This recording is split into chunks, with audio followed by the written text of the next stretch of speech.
Today on Carib Nation, we take a look at a new book that focuses on the history of African American postal employees.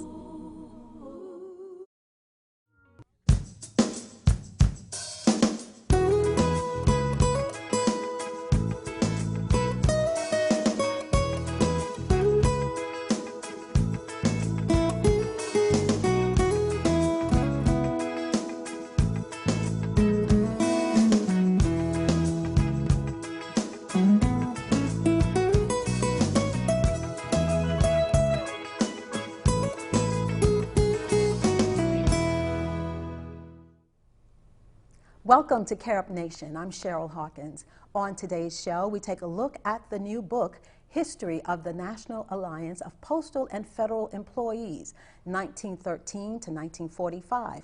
Treat Us Right, Not White. The book is written by Carib Nation's own Paul Nehru Tennassee. Not only is Paul a host, guest, and commentator on Carib Nation, he is a bilingual political scientist and historian who teaches at the University of the District of Columbia, focusing on international education and local affairs. Paul, welcome. Thank you. Thank you very much, Cheryl. Good to be here with you. Thanks. Paul, you have a very extensive background in working with labor unions, not only here, but in the Caribbean and overall. Give us a little background on your history. Well, apart from being in academia and studying in Venezuela, Britain, Canada, and here in the United States in tertiary education, I also have always had one foot in labor and one foot in academia. Since 21 years old, I was very active in the trade union movement in Latin America and the Caribbean. I reached the point, at one point, of being on the executive committee of the Confederation of Latin American Workers, which organized trade unions from Mexico to Chile, including the 4 linguistic areas of the Caribbean. I was also General Secretary of the Caribbean Workers' Council, Executive Secretary of the Executive Secretary of for the Caribbean for the CLAT, and I also was Deputy Director of the Caribbean Institute of Social Formation. But before coming to UDC in October 2005, I held a position here in the United States in Washington as the director of the Washington Liaison Office for the World Confederation of Labor. And I was the representative at the United Nations and also before the IMF and the World Bank and the Inter-American organizations where I monitored the PAHO, Inter-American Development Bank, the OAS.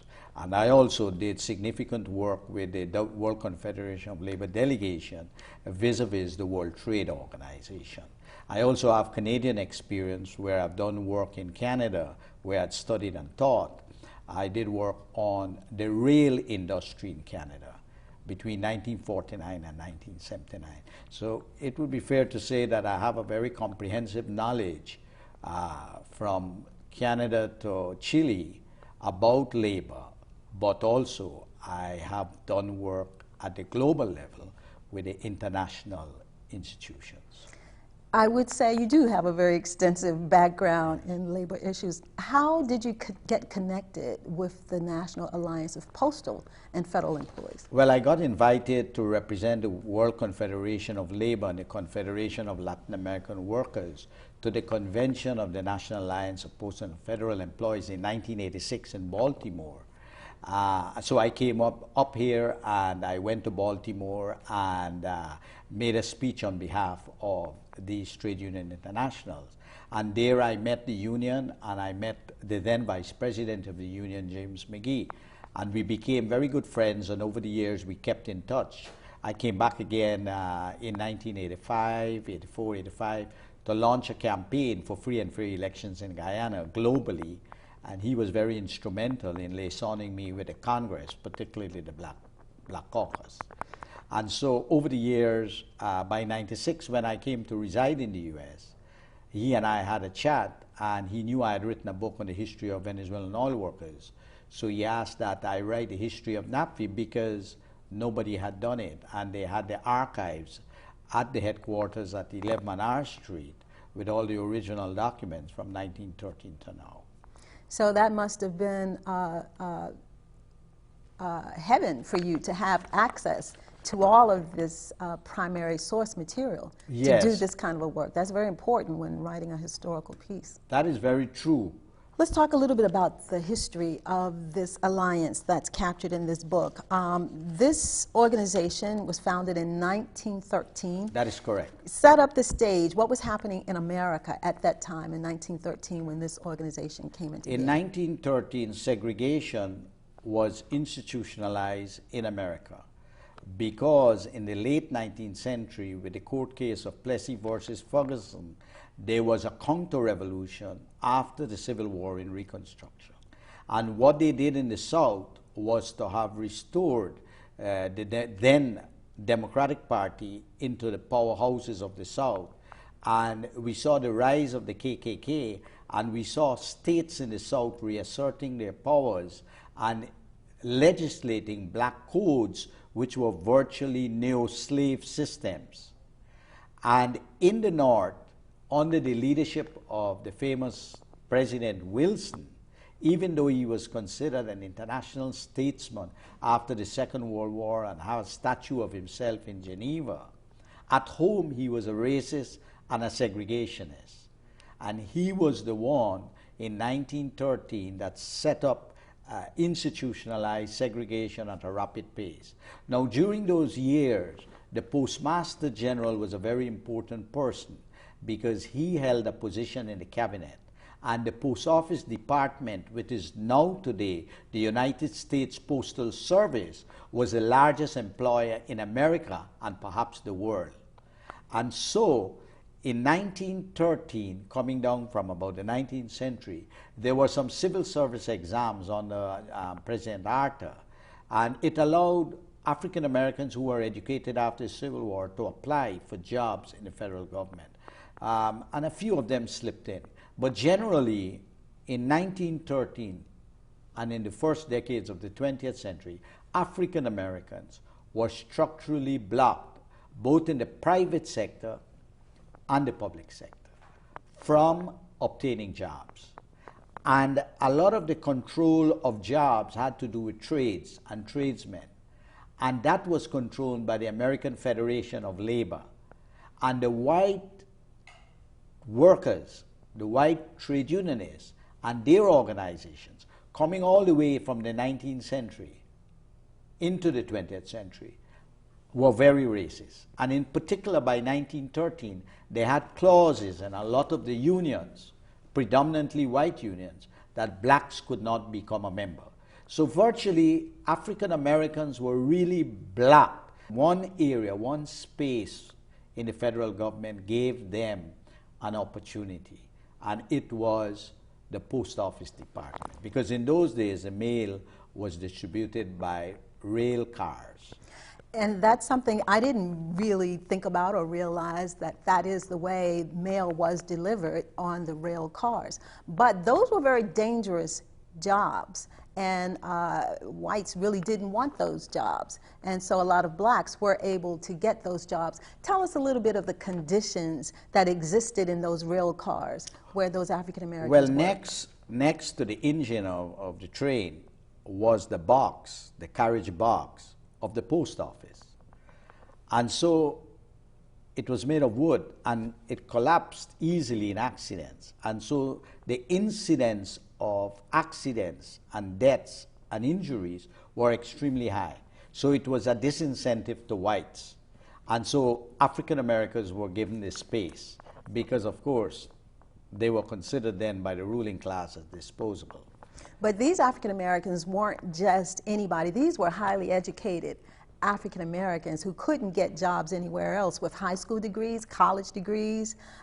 So they took these jobs in these dangerous rail cars because they did afford them opportunities to provide for their families. Yeah, it gave them an opportunity to earn a regular, steady income. And it placed them increasingly into the embryonic African American middle class, where they could have focused on education, on property and family. But little later, as as industry standards changed and rail cars later became made of steel or metal. Yes, steel. Then whites found these jobs a little bit More attractive. Yes. So when that happened, they used to have in the South with segregation, the white lines and the black lines.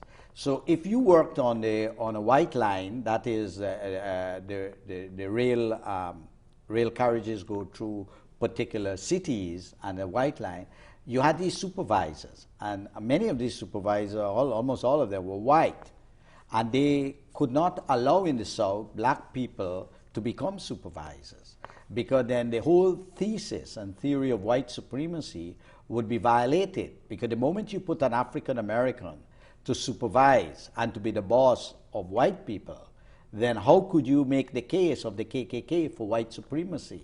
So there was this. So what they decided to do in order to avert that is to transform all lines to black and white. And where it's not convenient, they fire the black workers. And that is the pressure at the juncture of 1913 that forced these African American railway clerks who were on different lines all across America to come together beyond the clubs they had formed, to decide that we have to come together and try and fight to hold our jobs and to make sure that they don't kick us off. Because in the difficult times, they wanted us, and now in the better times, they don't want us. Right. Now here you have a group of educated African Americans saying now, okay, we got to do something about this, and they had formed clubs, as you said, to, I guess, what, to deal with these situations? Well, what happened, because these guys had traveled a lot throughout the country, they were young guys from 18 onwards and so. And it's a fascinating thing with young people when you go beyond your state, beyond your city, and you meet people in other states. They share information, their consciousness rise, and they sort of believe they have a common interest. And that's how trade unions are formed, or any organizations. And so we had clubs in Atlanta, we had clubs in Texas, and so forth. So as they got to know about each other, and these clubs, they sort of begun to think that we need to go beyond the club to a union for our own, to a national organization. And so they start to exchange letters and so forth, and leadership start to emerge. And it was Henry Mims? Henry L. Mims, that a graduate gave that of Howard. call? Yes, Henry Mims was from Texas. And he was in touch with a lot of people, and he was the one that issued the first call to all railway make clerks to meet in October at the foothill of Lookout Mountain in the state of Tennessee, where they would meet, and where they did meet in a little cottage with a lamp. In those days there was no electricity, and the blacks, African Americans, could not stay at hotels, and they met there from various states, and they decided to make the big step forward and launched what was then known as the National Alliance of Postal Employees, which by 1969 became National Alliance of Postal and Federal Employees. You mentioned that lamp, and I'm going to ask you to tell me a little bit about it.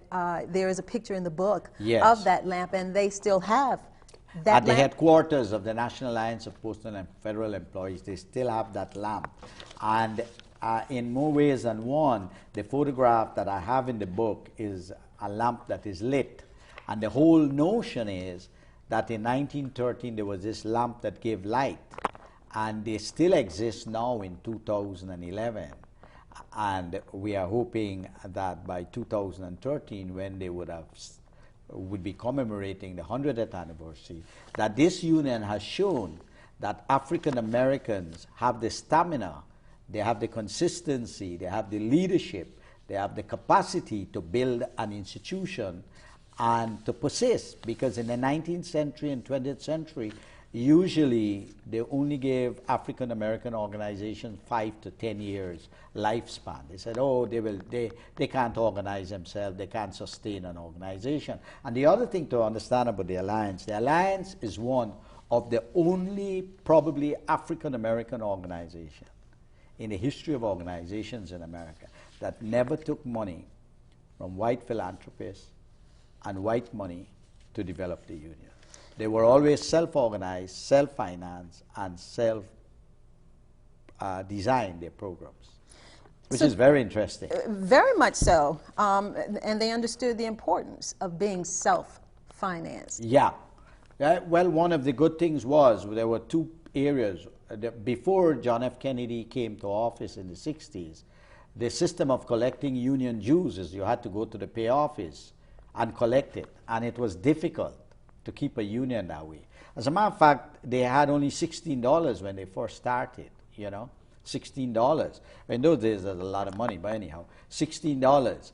But when they got the dues check-off system, then it made it easier for unions to be stable and have a regular income. And they also had a health plan.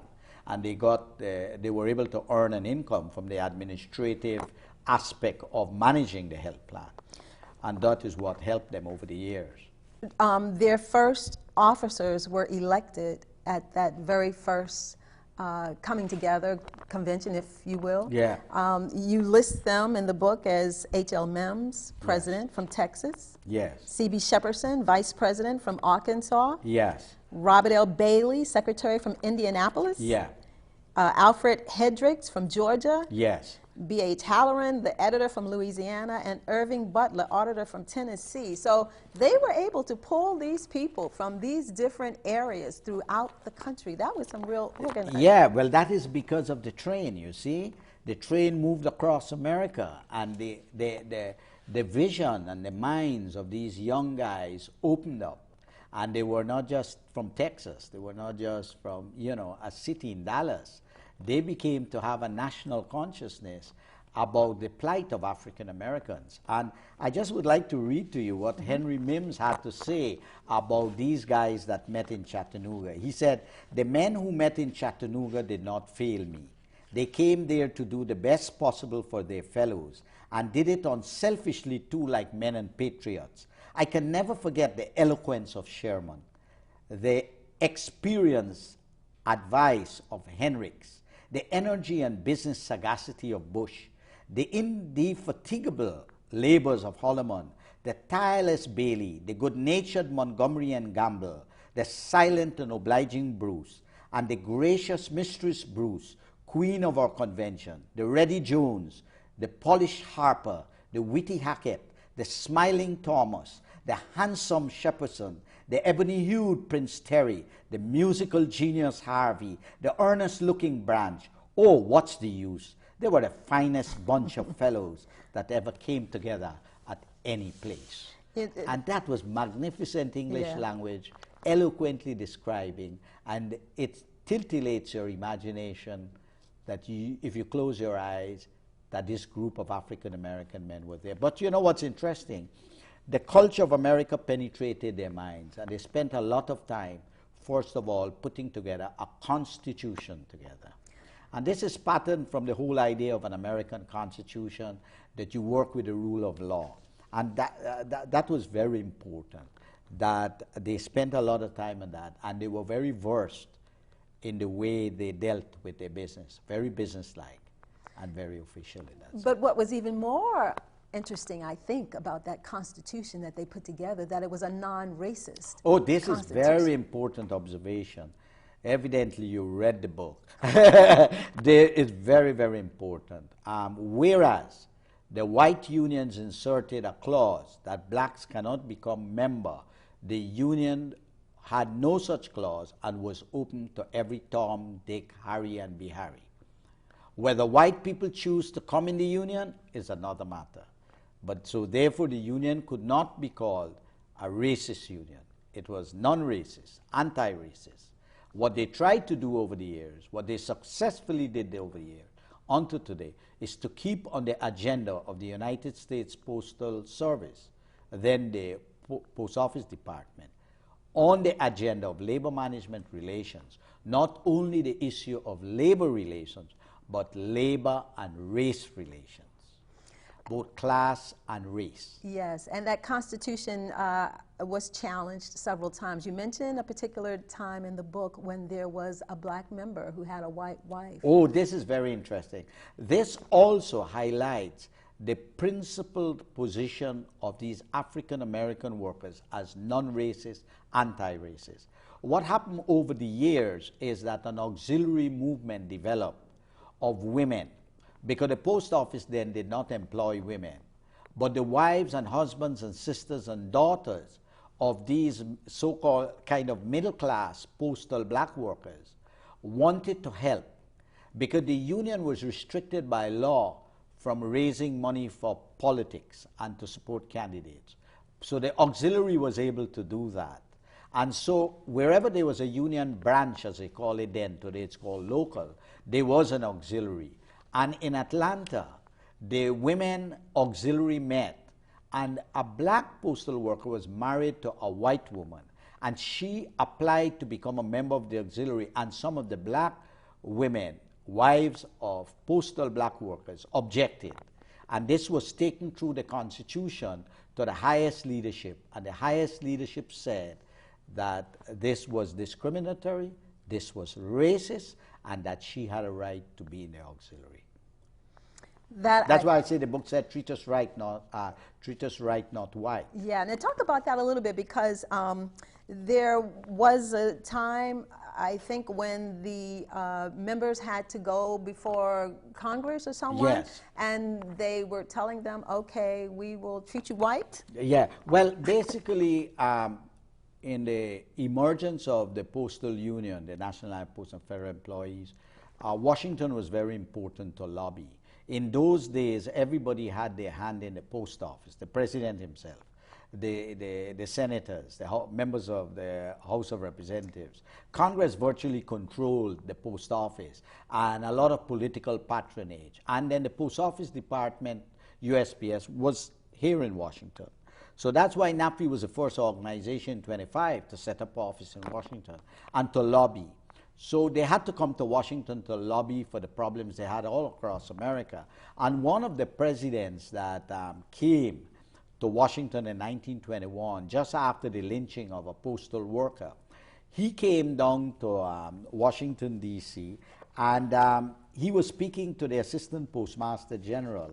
And he was saying to the Assistant Postmaster General that they have all these problems and they need them resolved. So the Assistant Postmaster General put his hand around him. The president was C.H.M. Collins. Put his hand around him and said, don't worry, Mr. Collins, we'll treat you white. And his response was, please, sir, we would rather that you treat us right.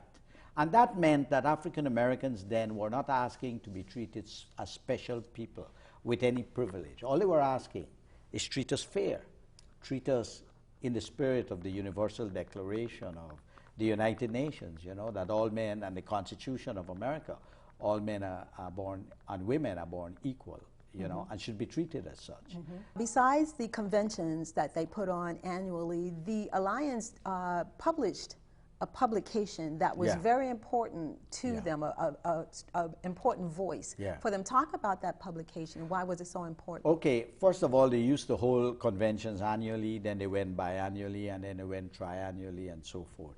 So they do keep their conventions, and they work within the laws of the Department of Labor, and their books and everything are being monitored and checked by the Department of Labor. So this is serious stuff. You know, you have to stay within the law of the United States.